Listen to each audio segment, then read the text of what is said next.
All right, good afternoon. It is the top of the hour, and this is Two on One, the internet's highest rated talk show where two disciples clergy gripe and consider and dissect pop culture with the guest of their choice. I'm one of your co hosts, the Reverend Arthur Stewart. And I am your other co-host, the Reverend Stephanie Kendall. And with the person of our choice, Arthur, I'm very excited because I did have a hand in choosing today's guest. Yes, you did. And we're going to meet Rachel in just a minute. But hey, so yeah, did you survive Holy Week? Did you do it? Are you through it? I may be the girl who lived. It may have killed me, and then I've been resurrected as of Monday. But yes, I did. How about you? I did. I scheduled my second COVID vaccine for Monday on purpose, and I got it. And then I was like, I'm just gonna lay on the couch. But I'm pretty sure I was just dehydrated and pissy because it was Easter Monday, like 90% sure. See, you make better choices than I do because I got my second shot knowing that, and I got Moderna. So, like, just for those of you watching out there who are curious, that's what I got. I got my second shot on Good Friday. Really rolling the dice there to see how I was going to feel. But who else did that? Is the Reverend Travis Smith McKee. I don't know that name. Yes, he did. He didn't write us our theme song. No, this is my Mariah Carey. I don't know her. Nice. Not until we get that song, Travis. So Easter happened, and now we're in Eastertide, and we're coming up on Pentecost. And then, you know what comes up after that? Tell me.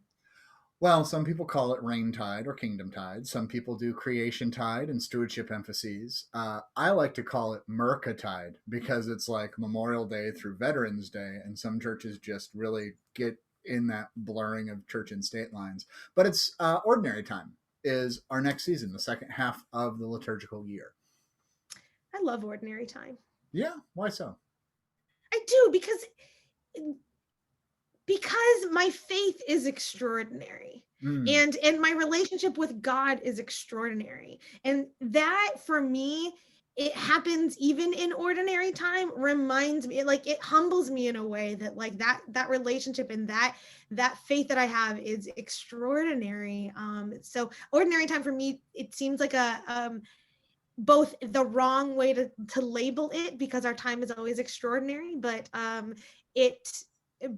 like the ordinary of it, that it is such a part of my life that it feels ordinary. I love that. I don't even have anything like ridiculous or funny to say after that, except to point out that if you're really tired of wearing the same sateen, generic green stole week in and week out for, I think it's 24 weeks this year. A lot of weeks, yeah. I've got good news for you. Jeff Wunrow Designs has a variety of Ordinary Time stoles. And you know what Jeff Wunrow does? What? He makes Ordinary Time extraordinary. No! Get out of here. Before we sound like we're making fun of our sponsor, we're not. I love Ordinary Time extraordinary, and it's great. And so does Spiff. And I really do. And I was looking, I was looking on Jeff's site the other day because I was pulling out, I got a new rack for my stoles. You can't see it, it's right there. But and I was like, exactly, it's right behind you. It's Temperance. But I was like, I have a couple green ones, but they're very solid green. And I was like, I want an Ordinary Time stole that also feels extraordinary, that reminds me of that extraordinary gift that is my faith and that is my relationship to the church and to God. And so for me, what Jeff does and how meticulous he is, I don't know if you've looked through, I know you have a couple, but if you look through all of his things, he even put some stuff up of banners and pyramids and things that he did for churches for Easter. I don't know if you have all go check out Jeff's social media pages. He did some really beautiful things, and they're all, beautifully woven and thoughtful. And I'm really grateful for all the ways in which he helps heighten the worship experience, including the stoles or the yokes of Christ that we continue to wear, that he has a hand in making that really special, that we are really grateful for. Well, I mean, and choirs, when they sing, it is from practice and skill, and that is an act of worship. And organists and pianists, when they do that, and preachers, when they take the time to craft and homiletize and exegete. And so, And too, masks is a form of communal, of saying I care for my siblings in this world, and for me, masks, and when people come together wearing masks and caring for each other, I want us to not count that out as a part of our worshiping body. absolutely. So you can head to jeffwonrow.com and check out a variety of stoles, paraments, banners, liturgical fabrics, and textiles, including masks, which is kind of cool. And get them now before they become like a collector's item. If you use the code 2on1, all one word, all letters, you get 15% off all your stole orders. So good news, Spiff. If you find like 2 or 3 that you really like, 15% Friday's off on all. payday. Yep. I will, because And Friday. I think it's buy 7, get 1 free. I think that's how the math works out if you think about it like that. So, do you need 8 ordinary time stoles? You do. I do. I need apparently 24 this year. Let's bring in Rachel, shall we? We shall. Okay, here she comes. Maybe. Dun, dun, dun, dun. So, oh, all right. Hello. Hi. Rachel Johnson, thank you for coming on 2on1 as the one to kick off Harry Potter month. Mm-hmm. It is my great pleasure. We are very excited to have you on. I know that we have a friend that's just gonna love actually seeing you online. So, hey Anna, here's Rachel. But thank you for coming on. I have been, asking, and we've been trying to make this work. And you and I both are Potter people, and we are, for transparency, friends outside of this space. And so when we were talking about, a boy who lived month for Easter, and an expansive understanding of Harry Potter, and we were like, let's do houses. And I was like, I think I know a Hufflepuff for us. That was her immediate response. Was I got a great Hufflepuff. Well, and we're not the ones that usually come to people's minds, so No, you're not. So I take that back. I'm just kidding. So you what is I guess we could start with kind of the foundational thing of what's your relationship? Who are you? Who are you? That's the best part. Yeah, Rachel, tell us a little bit about who you are, what you're doing, and identify your house for us. Great. Yes. Well, I am an ordained Baptist minister that actually makes my living outside of the institutional church. I do strategic communications and have worked in political consulting for a good bit of my career, but mostly just trying to find people doing really good work and come alongside them and try to do some good with them. So one of my main projects right now is I'm doing communications and program strategy for an organization called Faith and Finance that's bringing together pastors and entrepreneurs, bankers and dreamers, impact investors and artists to really reimagine God's economy. To say when Jeff Bezos can come out of a pandemic richer than he was before, and Jeff Jones is facing eviction, something's broken, but we can reconstruct this economy together. And so that's the work that I do. And then in my day-to-day life, I am a Hufflepuff. That's Okay, so how did you get into Harry Potter? And I noticed that, I'm assuming all of our guests are going to be millennials because that's kind of our generational thing. Yeah. Gen Z could give a shit about, could give a damn about Harry Potter. So another thing wrong with them. Right? We just need to wag our fingers at them. How did you get into Harry Potter? Where's your introduction to it? What's your fascination on that? Yeah. I feel like in some ways I grew up with Harry Potter, although I say that knowing that, a little bit older, but I feel like older than the characters and older than the books. But I started reading them. It was book 3 was when I got in, which was right around the time that the first Harry Potter movie came out. And so that was the hook in. It was, I was still in high school I had friends who had read the books and said, we gotta go see this movie. We just got our driver's license and could go to the movies on our own, so that was gonna be a big deal. And I was like, I don't know, young adult book, young adult movie, whatever, but we just got our driver's license and need to go somewhere, so why not? And I'm a purist at heart, so if I'm going to see a movie based on the book, I'm going to read the book first, and jumped in and then read all three in like a day, and from then was hooked. And then when I said grew up with Harry Potter, from that point on, graduated high school, fourth book came out in college, and the fifth book, I was working my first kind of real job, summer job, doing campaign work, and so it's just kind of, Harry was obviously younger than I was in terms of stages of life, but I can mark significant stages of my life with the books coming out. Yeah, we grew up with him, like not as slowly as he, but yeah.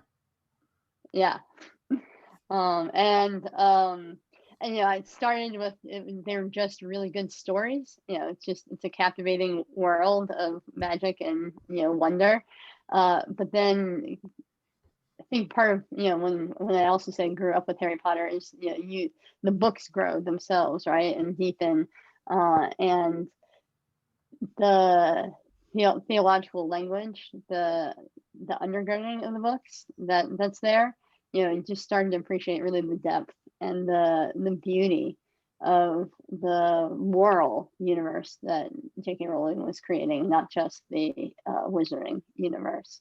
And it's all there in book one, but she like everything else, she unravels and unpacks and takes you deeper and deeper, and just my little theological heart sang, especially in book 7, The Boy Who Lives, again. Yeah, Arthur, what about you? What's your introduction to Harry Potter? I was in not the worst. I had a really burnt out biology teacher in high school, and we literally just read during his class. So somebody passed me Chamber of Secrets, and I started on Harry Potter and the Chamber of Secrets, and I kept going. Wow. That's how desperate I was to fit in. And then I did Azkaban, and then Sorcerer's Stone, and it's exactly that, Rachel. It's kind of like there's milestones in my life on that. I remember right before I moved to seminary, Deathly Hallows came out in 2007. Mm-hmm. So I read my copy with my friend Val on her couch.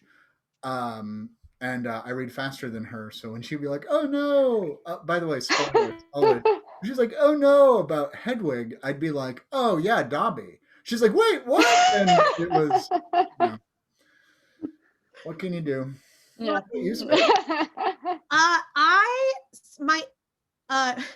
True to form, because I like to break things in my life. My first month of college, I found myself in a wheelchair after a car accident, and my aunt had given the Sorcerer's Stone to my brother, because my brother is Harry's age, or like is that like was meant to grow with him. And so it was right before book 4 came out, and because I was in college, and my mom had the book like in her car or something like that, when somehow it ended up at the hospital in this time of like healing and recovery for me. And so like I read the first book and then like immediately read the next 2, and then it was right before the 4th one came out. And then my friend Christy and I think it was Christy and I are Potter people. I don't remember if Christy was there for this one, but we went to Barnes and Noble, which, young friends, if you haven't known, there used to be real bookstores. And they used to have midnight release parties to get the books. And so I went at midnight to get book 4, and which it's this, what's it called? Yes. Goblet of Fire. Oh, thank you. Goblet of Fire. And so I went and I read the entire thing. We got it at midnight, and I read it through the night into the morning. And that is how I have read all the books since. 4, 5, 6, and 7. I read midnight, like through the next day. I would clear my day and read them. And then also was the midnight showing of every single movie. I watched them all. And so I very much just dove right in. It for me, Rachel, I'm with you. It marks times in my life, even though I'm older than the characters themselves, not by much, but enough that it was like, okay, like here we are. But I know where I was for like book 5 and what happened to my life in book 6, and how that parallels. And so, yeah. It's a thing that like kind of belongs to us. So I Yeah. want to ask, first, how did you find out you were a Hufflepuff? How did Spiff? Forgive me for spoiling it. This is the thing that is going to surprise no one. Stephanie is a Gryffindor. I know y'all are I'm shocked. not. You're not? No. Oh, okay. She'll be back. She'll be back. I'm a Ravenclaw. You're a Ravenclaw? I'm a. I am I am sorry. I am so sorry. I missed. This is why we don't type other people, Arthur. Why we don't type other people? And no, I am a Ravenclaw through and through. Okay. Yeah. Well, shoot. Now I'm just embarrassed. Welcome back. Welcome back, Rachel. How did you know that you were a Hufflepuff? You know, so I'll say I had kind of guessed it, and then finally sat down and took the test just today, just to confirm before going on a show to talk about being a Hufflepuff, and have that confirmation now from the official Pottermore site. But it was really, in some ways, mirrored the Sorting Hat song, where the Sorting Hat goes through all the virtues in the first book of the Slytherins and the Gryffindors, how brave they are, the Ravenclaws, how intelligent and smart they are, and then the Sorting Hat, if you go back and look at the song, it's basically like, and if you're none of those, then you're probably a Hufflepuff, and which kind of hits a little in the gut. But every time people would ask, it's a popular question, right? Like, what house are you? What do you want? Like, well, obviously you're not Slytherin because I still think I'm evil, but who knows? Wait. So, yeah. difference between evil and cunning. There's evil Gryffindors. Yes. I told myself I wasn't going to actually shame any other houses because they all have virtues, and then there I do right out the gate. It's right. just so easy with the Slytherins. And Ravenclaws are so intelligent, and I have a nerdy side, so you want to be like, oh, am I a Ravenclaw? But the idea of answering a riddle every time I have to go into a dormitory just makes me want to die a little bit. So I think I'm not a Ravenclaw, and I think you're probably not supposed to say, oh, the brave ones, the ones that the hero is, that's me. I'm definitely a Gryffindor because I don't know, it just doesn't feel like the cool thing to do, which made me realize that I'm probably a Hufflepuff because we don't volunteer ourselves. We don't put ourselves forward and say, you need somebody to give the ball to? Right here, coach. So can I ask about sorting, please? Because, okay. And Spiff, tell me if I'm crazy. And Steph and Rachel too. Well, we'll tell you. Neither of us have a problem telling you if you're. So the hat gives you the choice, right? Like it does that for everybody. Like the lore is Minerva McGonagall. There was like a 5-minute stall as she chose between Ravenclaw and Gryffindor. And it talked to Harry and was like, he'd be great in Slytherin. And Harry's like, oh no. So first of all, shouldn't one house be disproportionately larger than the others? Like, wouldn't most people like want to choose or be sorted into Hufflepuff? Because there's not like an equal number of brave, cunning, intelligent, and loyal kids, but it looks like it. Secondly, is the hat perpetuating classism? That is, by saying there's 4 types of people in the world and you have to fit into one of 4 categories. And do we do that in the church? When we talk about seekers or elders or long-timers or youth? What do we do with that? I'll pick it up because I think Rachel's frozen for a minute. Friends, if you don't know, Rachel's our first international guest, and so she's coming in from London. And the sun is setting, and we will see. They have solar-powered internet, and it's a race against time. So Okay, so I have a theory about the Sorting Hat too. And it's more, I think, towards Gryffindors. But I don't think anyone the Sorting Hat doesn't innately sort people into Gryffindor. I don't think until you ask for it. The courage is there to ask, and so that's why so many people think, oh, Hermione's exhibits some Ravenclaw tendencies, and Harry should have been a Slytherin. But they both had the courage, and they showed the courage to get sorted into Gryffindor. So that's my theory on that. Rachel, I was just thinking, maybe if you want to turn off your camera, because that may just pick up your voice, and then just do. Yeah. Absolutely. Yeah. Sorry about that, y'all. You look amazing in your Hufflepuff colors, but I think that might keep us. This will help. Yeah. So you have to ask for it. So does the Sorting Hat talk to everybody and nobody talks about it? Also, that's a question. Like, none of the Gryffindors ever said, yeah, the Sorting Hat asked me what house I wanted to be in. That's kind of weird because it's the Sorting Hat, not the Asking Hat. I mean, this is sort of the thing with a lot of personality tests too, right? Like, whether it's the Enneagram or the Myers-Briggs or whatever your jam is, or all of them if you're me, is, nobody is ever fully one trait. And we have to lean in to traits that aren't our dominant ones sometimes, because of situations, or it's who we are at work or things like that. We all have this amalgamation of strengths and weaknesses, and we're all, I think, kind of continually trying to figure out who we are at our core, what those strengths are, what the shadow side is, and to know ourselves better, then allows us to fully kind of play into all of the different attributes that make up who we are.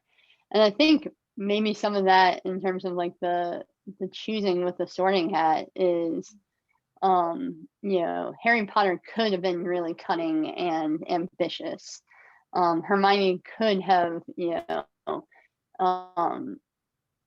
just thrilled at having to answer a riddle every time she entered the dormitory, because that's the thing that brings her heart joy.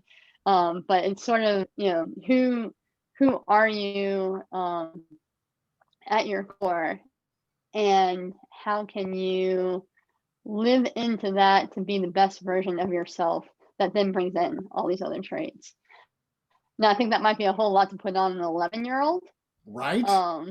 But I think it's a worthwhile exercise for all of us to say, Well, I really like it because that's a great question. That is a good question. I was gonna say, I do like that what the Sorting Hat does in like, let's say Harry's experience of like the conversation around it, is that it is nice sometimes to get kind of that reflective feedback of who you are, right? Like, because Harry he's a boy that was raised, in a home that was unkind, in spaces that were unkind, and like, so he may not think highly of his own self, you know what I mean? He may not know that like he gets to be something more. And so the Sorting Hat saying, this is what you are. If the Sorting Hat is all bad things, and his entire life he's only been, not Sorting Hat, but if all he knows about Slytherin is that the bad wizards come from there, that's kind of what he knows, because he's been raised in a Muggle household. He may not know to ask better questions, or that he gets to be something other than what the Dursleys have pinned on him. And for me, that really, like, his going to Hogwarts is a real kind of blessing into the space of what we can do to kids in the church, and say, go off and be with people that reflect something different, so that you can be something more. And so the Sorting Hat kind of kicks that off with the people are going to identify you in certain ways. You do have a say in that. Yeah, I don't know, and it's leaning into it, and this, here's my whole thing. Like, one, I think the school does a great disservice by not having like a counselor or therapist. They trust Albus. One of his middle names is Machiavelli Dumbledore to like counsel children and also use them as soldiers in his war against what he perceives as evil. Please don't get me wrong. He who shall not be named was evil, but like Dumbledore was very much means justify the ends, and I don't like that, especially with people who work with children. Um, Mm, what would it have looked like if there were a chaplain at Hogwarts? Ooh. Like they mourned Cedric Diggory mm. dying, and then like they weren't like, "Hey Harry, do you have PTSD from watching your friend get killed by the man who killed your parents? Why is he so angry? He should go play Quidditch." Well, I wonder the world of Harry Potter writ large, and I'm just going to say this out loud because we haven't said it yet. I'm grateful that we are having this conversation because Harry Potter has meant so much to us and who we are. I don't mess with turfs. Like I don't buy into any of the J.K. Rowling stuff. I'm not giving my money to any of the Potter world stuff because and honestly, it's because of a lot of what Harry Potter has taught me, right? Like Harry Potter is about like living in community and being and utilizing the gifts of self to really lift up the whole of a community. And for J.K. Rowling to dig her heels into her anti-transness, I'm not okay with it. It is antithetical to the teachings of the world of Harry Potter, in my opinion. So that's my little that note. But Harry Potter's world, we are introduced, the very first thing we know about Harry is that like he his parents have died, like that he is a child raised in trauma, and yet that is not the focus. We like to hide our kids from the traumas of the world, and I wonder if that is a disservice to them, like like the children's Bibles that skip over the really hard things, that the really challenging scriptures that we wrestle with as adults. Like do we do a disservice to the future of the church by not engaging our young people with harder scriptures?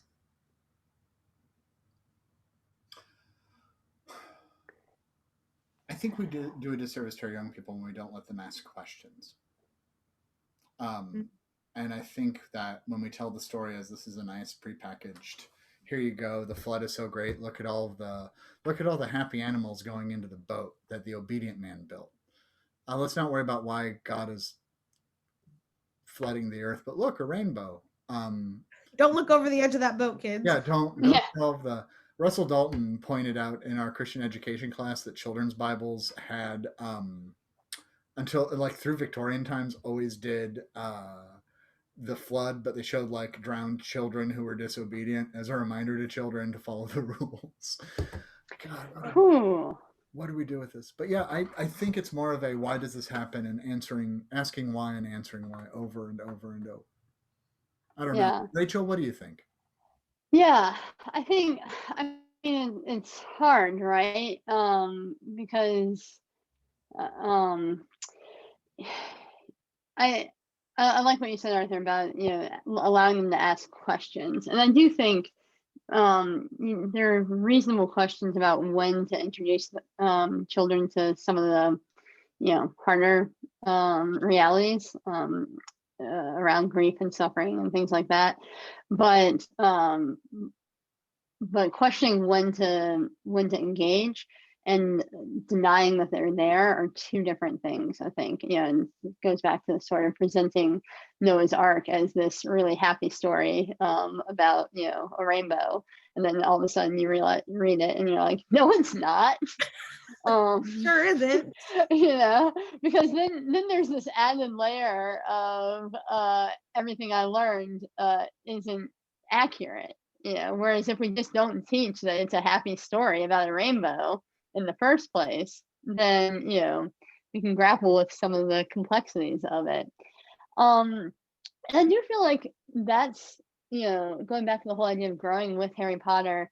The Harry Potter's world becomes more complex as he grows up. There's In book one, it's just a bad guy's out to get a stone. And over here, I'm told I have to call it the Philosopher's Stone, regardless of what the Americans have said. But a bad guy's out to get the stone, got to stop the bad guy. And then, by book 5, 6, definitely by book 7, it's who is a bad guy is much more complex. There's that quote, the world is not divided into Death Eaters and good guys, or whatever the counter is. We're all a mixture. And Harry has to learn how to handle the grief and suffering in his own life.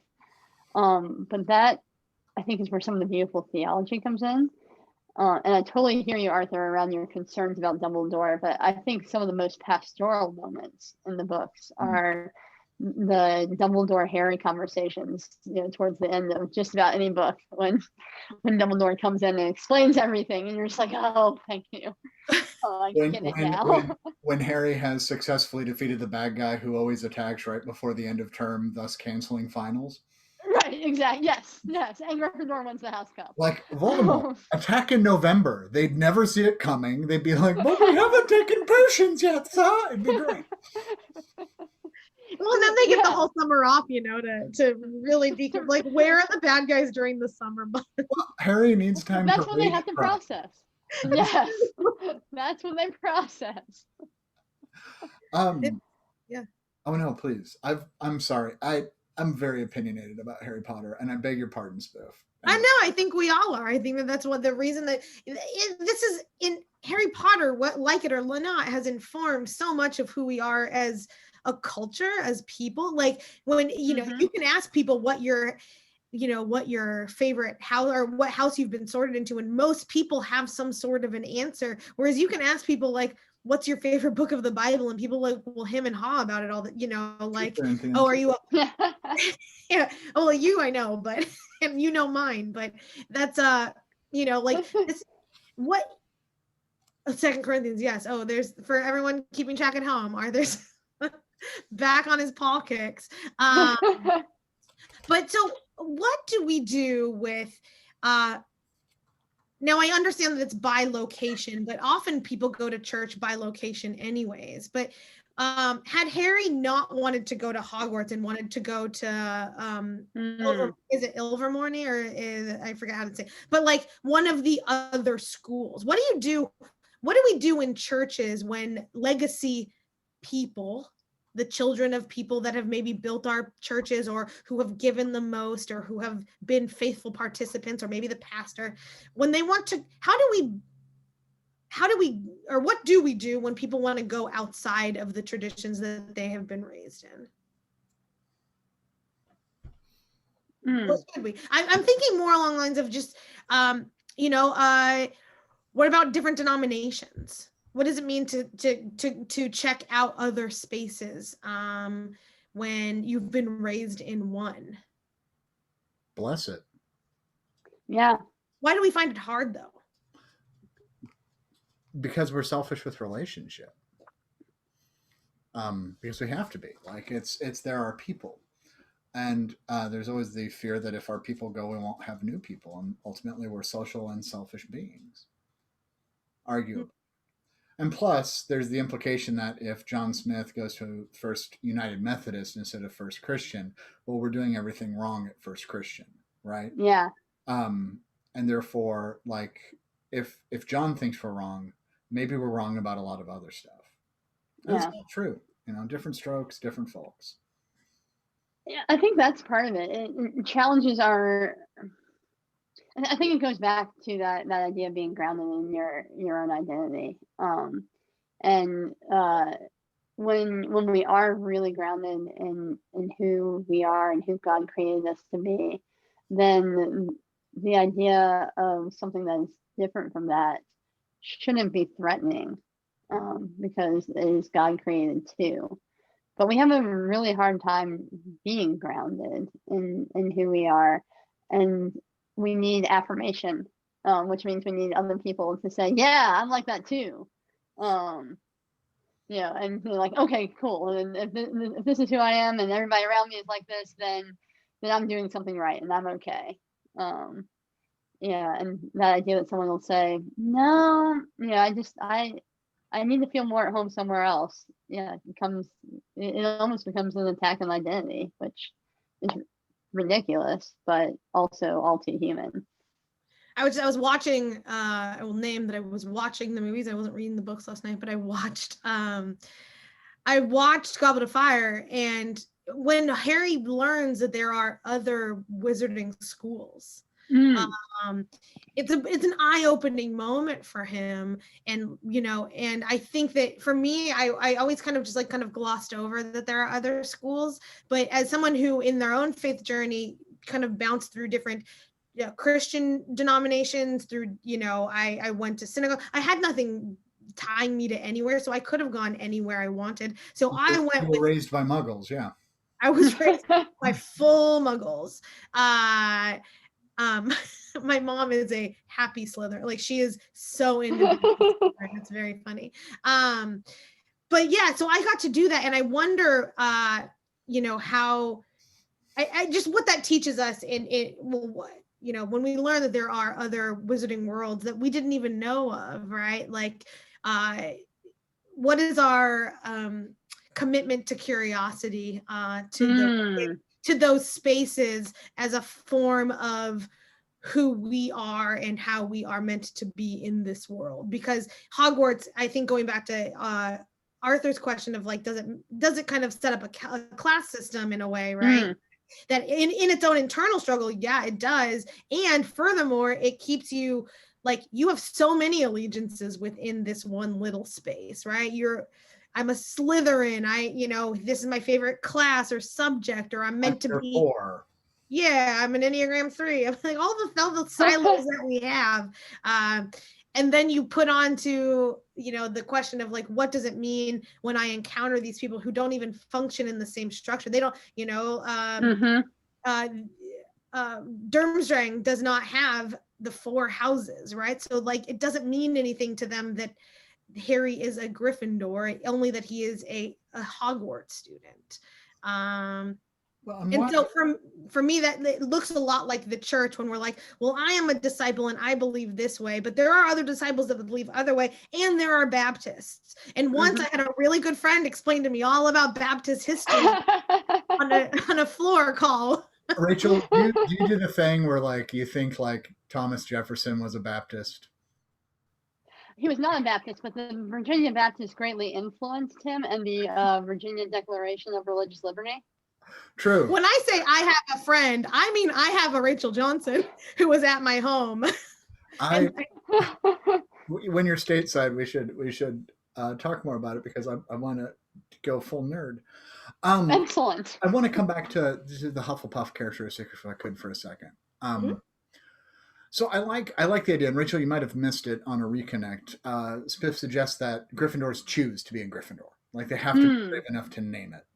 My theory is that the sorting hat will automatically sort you into Hufflepuff, or Hufflepuff, Ravenclaw, or Slytherin by like your inherent traits, but the trait you exhibit to be a Gryffindor is you have to have the courage to ask to be a Gryffindor. And I would argue that makes a lot of sense. You can tell the brainy kids in any situation. You can probably tell the ambitious kids. I know the song the Sorting Hat sings, and you'll notice that J.K. Rowling only did like 2 of those in the series, because she clearly hated writing them, just like the Quidditch. Like, she was like, nope, they're late. They're in a Fort Anglia. The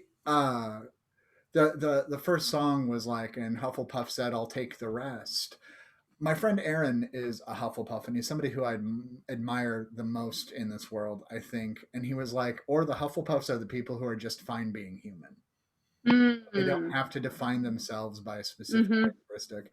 And that kind of goes back to what you were saying, Spiff, of, we have to categorize. Hufflepuffs are cool just being like, I'm going to wear warm socks in this den, and I'm going to sneak into the kitchen because I like marshmallows. And if you want marshmallows, you should come with me. I'm sure I had a question in there, but I lost it. I will ask this. Have either of you ever seen a Harry Potter musical or any of its sequels? I have not. Team Star Kid starred, of all people, Darren Criss when he was in college at the University of Michigan. And they did a musical called a Very Potter Musical. And it's this weird hodgepodge of Goblet of Fire. And like it just draws from all of the books. And it was one of those YouTube viral explosions. And the way they interpret Hufflepuffs, of course, satirically, is that they find things. We're really good finders.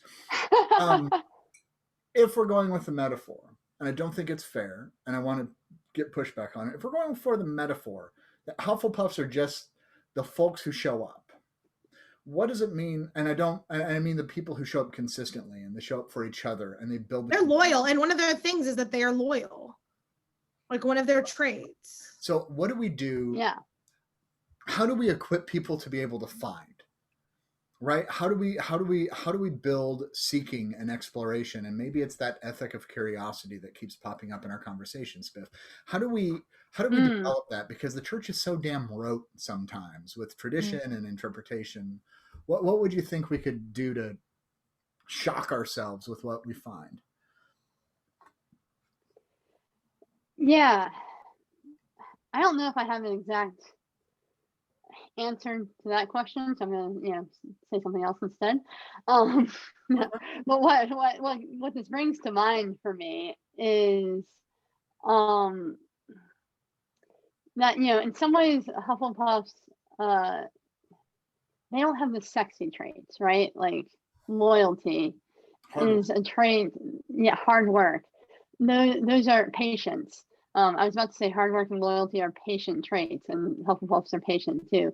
They are these patient traits that you have to practice mostly in really small ways, day in and day out, and so they don't get a lot of attention. The practice of them, and by extension, Hufflepuffs don't get a lot of attention and things like that. But I was doing a little homework before this conversation because I was so excited about it, and I wanted to see what other people were saying about Hufflepuffs. And aside from Huffle the thing that kind of kept coming up was in defense of Hufflepuffs, and I came across an interview with J.K. Rowling where she was asked, what do you do? What do you say to the kids who are sad that they've been sorted into Hufflepuff? Because they feel like they're not the cool kids. And she pointed out, I guess this was probably right around the time book 7 was coming out, that in the Battle of Hogwarts, when all the houses are given a choice to stay and fight or to escape out before the battle begins, most of the Slytherins leave, and she says for understandable reasons. She was very, generous and kind. She said some of the Ravenclaws stay, some of the Ravenclaws go. They're weighing up their options. Obviously, we all know that the Gryffindors stay because they're spoiling for a fight and to show how brave they are. She said, but the other thing to notice is that nearly to a person, every Hufflepuff stays, and they stay for different reasons than the Gryffindors. They're not staying because it's the valiant thing to do. They're not staying because it's the she used the word showboaty, and again, not to denigrate Gryffindors.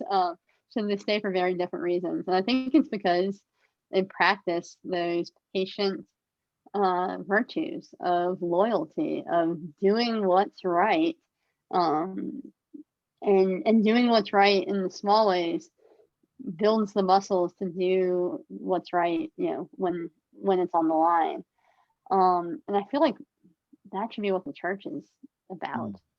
Amen. The church should be about, teaching us how to do what's right, how to, do justice and love mercy every day.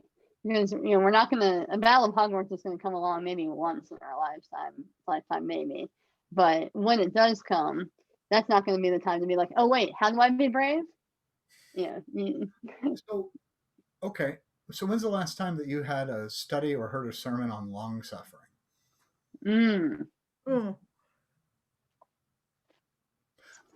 I mean, religious studies class when I read Dorothy Day.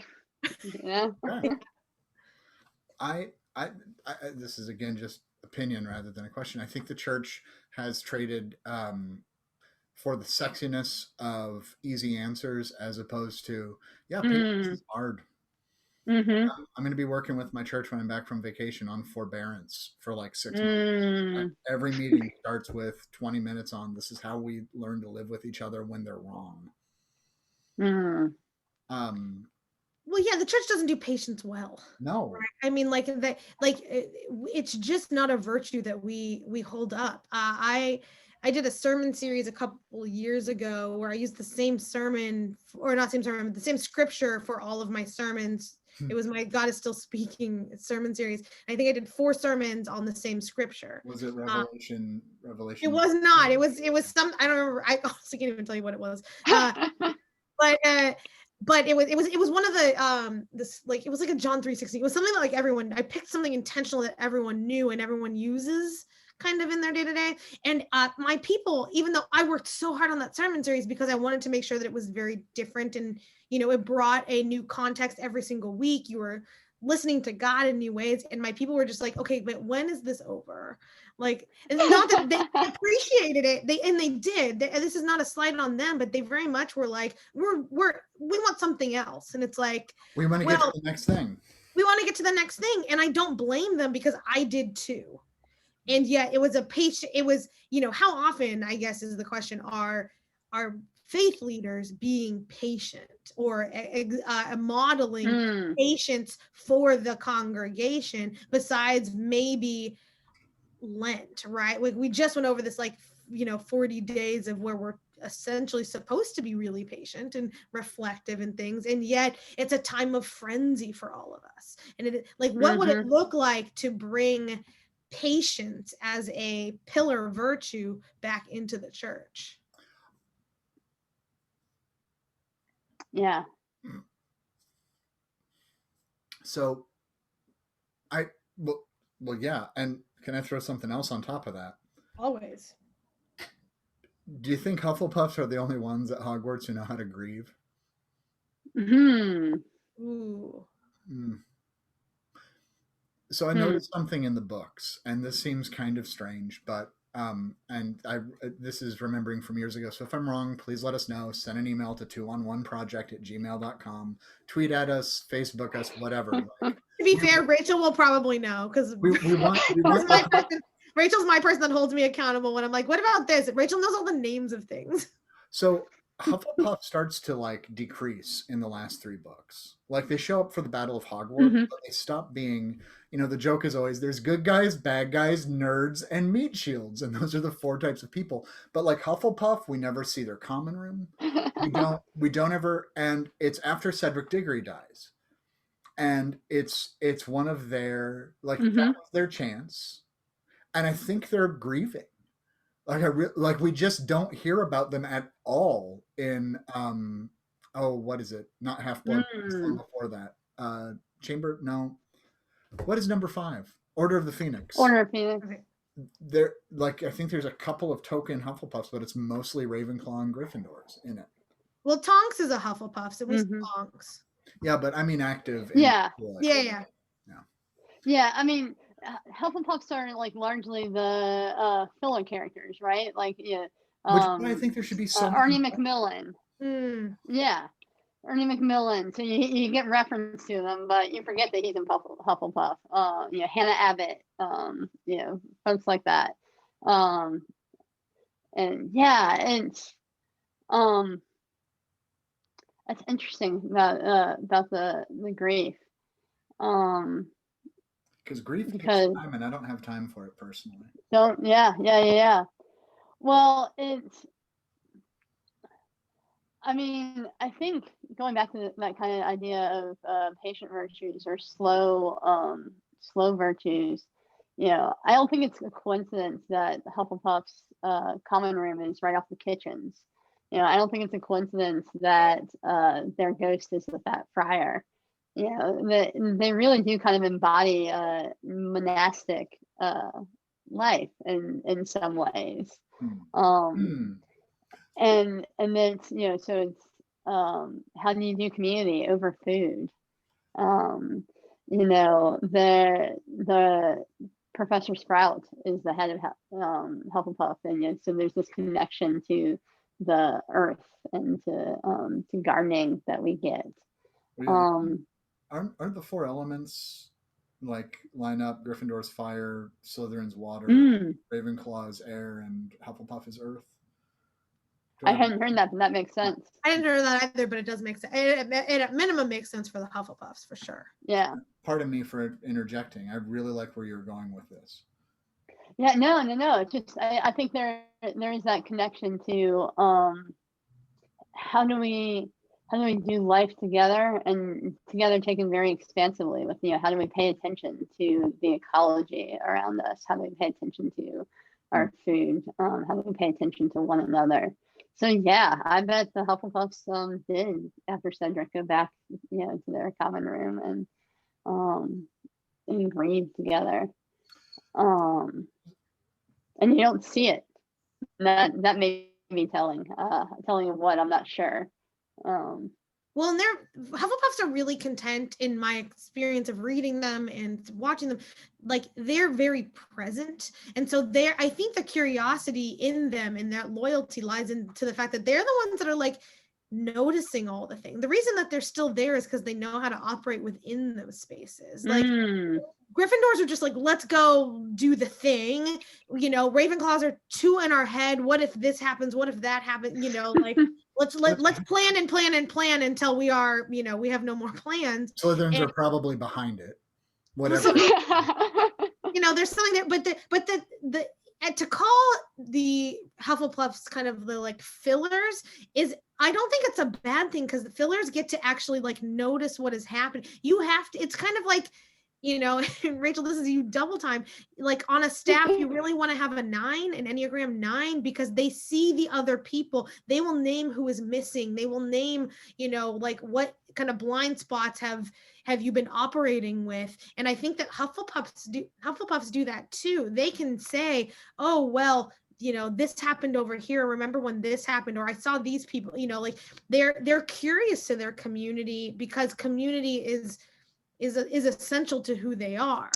And so many of the other traits of the other houses are individualistic. And I would say that Hufflepuff, at least in their own understanding and kind of collective movement, kind of pitch forth community as like an essential pillar of who they are. And I think that, putting them near the kitchen, doing all of those things, Rachel, I think just heightens that. Like that is, they are the community builders. They are the ones that fill in the spaces that need to be filled, not just because they are there, but because that space is worthy of being filled. Yeah, I think that's. Does that make sense? Yeah. Well. Yeah. Rachel, it has been. It's good to see you and hear from you. Sorry that you're having international Wi-Fi issues. Sincere apologies, everyone. It's pronounced Wi-Fi in England. I bet you didn't know. Are there different kinds? What? I said they probably cut it off because I refuse to call it that. That's it. I'm over here calling my crisps fries. They're gonna kick you right out, friend. It is good to hear and be with you. Thank you for being our guest to kick off the month of The Boy Who Lived. As the guest of our show, you get to answer our final question first, which is, what biblical story, character, theme, arc are you most reminded of in Harry Potter? Oh.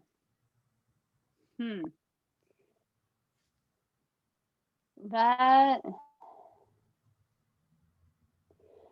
I mean, it feels like cheating to say, the whole death and resurrection thing. But I do just think, how that was done was done beautifully in Harry Potter. And I do find a particular amount of glee that, Harry Potter ended up being a resurrection story after it was boycotted by all the Christians. For being, evil and satanic. Obviously. So I appreciate that. But I mean, I think it's I think Harry Potter is a story of redemptive love. Self-sacrificing love, yes, but redemptive, not just through self-sacrifice. And I think that's the gospel. Love redeems, love heals. Oh, amen. Arthur, you want to go? So I don't like Harry Potter as a character. I think I have more empathy for him now because honestly, just saying he comes from trauma that is never addressed, so of course he's not going to function. Allows a Copperfield's back. Allows a certain allows a sympathy I wasn't expecting for him. I would think I would much rather have read Hermione Granger and the Philosopher's Stone. That being said, I would say right now that Harry Potter, the person, at least for me, is Samson. I would say that Helga Hufflepuff, I know I'm giving a double answer, but that's fine. And I should probably stick to Helga Hufflepuff. Helga Hufflepuff, I said Ted Lasso was Jesus as an Enneagram 3 because I think Jesus is all numbers. Ted Lasso is Jesus Enneagram 3. Helga Hufflepuff is Jesus Enneagram 9. So there you go. Because she sees the people who would otherwise just be filler, and they're not. I'll take the rest, she says. Oh, I like that. I went in a different vein, friends. I think that, well, I was doing a little etymology work with the with the spells that are there, and I'm going with expecto patronum as the Lord's Prayer. Expecto patronum means I expect or await a guardian or father. Expecto patronum only works if you like draw on like true belief and memory, in that like really core memory that moves you, that is so deep in you that it comes from just like the depth of who you are. And I really believe that the Lord's Prayer is one that we say so often and people don't even think of it as praying anymore. I asked my youth group about like how often they pray, and they're like, not that often. I was like, what about in worship? They're like, and I was like, what about when we say the Lord's Prayer? And they're like, well, that's just something we say. And they didn't see it as a prayer because it had become so rote in the world that they do.